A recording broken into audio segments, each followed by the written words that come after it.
Hello everyone, welcome back to the Wordcraft Hub. Hi friends, I'm Pooja and today we are talking about a very powerful topic, motivation and self-confidence. Yes, motivation helps us move forward and self-confidence helps us believe in ourselves. Many people understand English but they feel scared to speak. That fear comes from low confidence. Today, we will learn simple English sentences to feel strong and confident. And remember, English is not about perfection, it's about practice. Let's start with motivation. Motivation means giving yourself positive energy. When you feel tired or afraid, motivation helps you continue. Simple motivation sentences are very powerful. Let's say them together. I can do it. I will try my best. I am learning every day. Mistakes are okay.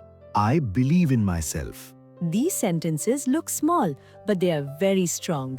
Now let's see a real conversation. Pooja, you look worried today. Yes, Karthik, I have to speak English in class tomorrow. Are you nervous? Yes, I feel scared. I think I will make mistakes. That's normal. Everyone feels like that. Really? Yes, even confident people feel nervous sometimes. Then what should I do? First, believe in yourself. Okay, Second, say this sentence. I will try my best. I will try my best. Good. That's motivation. I feel a little better now. See, motivation changes feelings. But Karthik, what about confidence? Good question. Let's talk about self-confidence now. Self-confidence means trusting yourself, It means saying, I can speak English. even if your English is not perfect. Confidence grows with practice. Let's learn some confidence sentences.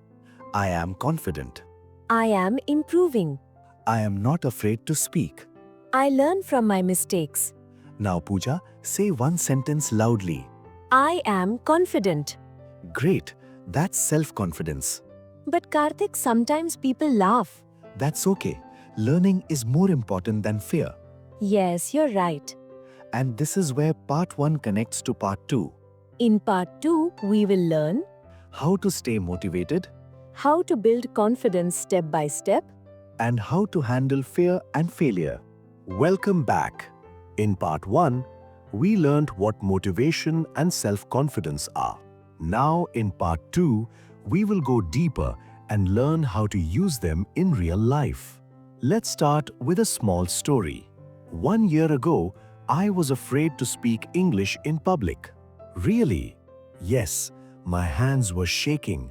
My voice was low. What did you do then? I said one sentence to myself. I can do it. And I spoke slowly. I made mistakes, but I did not stop. That's confidence. Yes, confidence is not about being perfect. It's about not giving up. Now let's practice another conversation. Pooja, why do people lose confidence? Because they compare themselves with others. That's true. Everyone learns at a different speed. Exactly. You should compare yourself with your past self. Yesterday versus today. Not you versus others. Viewers, listen carefully. Say this sentence with us. I am better than yesterday. Very good. Now, let's talk about fear. Fear is common when learning English. Fear of mistakes, fear of people, fear of judgment. But fear becomes small when confidence becomes big. Let's practice fear control sentences. I am not afraid. I will speak slowly. People will understand me. I am learning. Karthik, how can students stay motivated every day? By small actions. Like what? Speaking one English sentence daily. Watching English videos. Talking to yourself in English. Small steps, big confidence. Now it's time for viewers. Friends, write in the comments. One sentence that motivates you. For example, I can do it. Or, I will never give up. Let's do a final recap. Motivation gives energy. Confidence gives courage. Mistakes are part of learning. Practice creates confidence, and confidence creates success. Thank you for watching the WordCraft Hub. If this video helped you, please like, share, and subscribe. Remember, believe in yourself. Speak English with confidence. See you in the next video. Bye.